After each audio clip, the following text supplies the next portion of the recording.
નમસ્કાર દર્શક મિત્રો, આપ જોઈ રહ્યા છો 24 ન્યૂઝ ગુજરાત, જ્યાં સમાચાર છે સત્યના પક્ષે અને જનતાના માટેની લડત છે નિરંતર. ગુજરાતના દરેક ખૂણામાંથી લોકલથી લઈને નેશનલ સુધી દરેક ઘટના, દરેક હકીકત સૌથી પહેલા અને સૌથી સાચી રીતે ફક્ત અહીં. હું છું અર્પિતા પટેલ. ચાલો શરૂ કરીએ આજના મુખ્ય સમાચાર.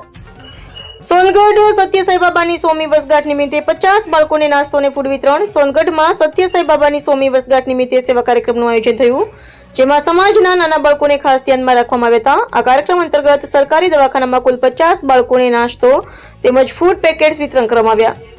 આ સેવા કાર્યો અનિલભાઈ જરીવાલા અને નીરુબેન જરીવાલા પરિવાર દ્વારા કરવામાં આવ્યા હતા. પરિવાર વર્ષોથી સત્ય સાઈ બાબા પર 2.5 સદીથી વધુ આસ્થા રાખે છે અને સમાજ સેવાના વિવિધ કાર્યક્રમો દ્વારા પોતાનું યોગદાન આપતું રહે છે. તેમના દ્વારા પ્રકારની સેવા કાર્યો દ્વારા બાળકોમાં સહાનુભૂતિ, સેવાભાવ અને માનવતાવાદની ભાવનાને પ્રોત્સાહન આપવામાં આવે છે. સ્થાનિક વરિષ્ઠ અને રહેવાસીઓએ પણ આ સેવા કાર્યક્રમની પ્રશંસા કરી. બાળકોને ફૂડ વિતરણ કર્યા પછી સૌનું હૃદય પ્રસન્ન થયું અને પરિવારે આવનારા દિવસોમાં આવા સામાજિક સેવા કાર્યો ચાલુ રાખવાની પ્રતિજ્ઞા વ્યક્ત કરી.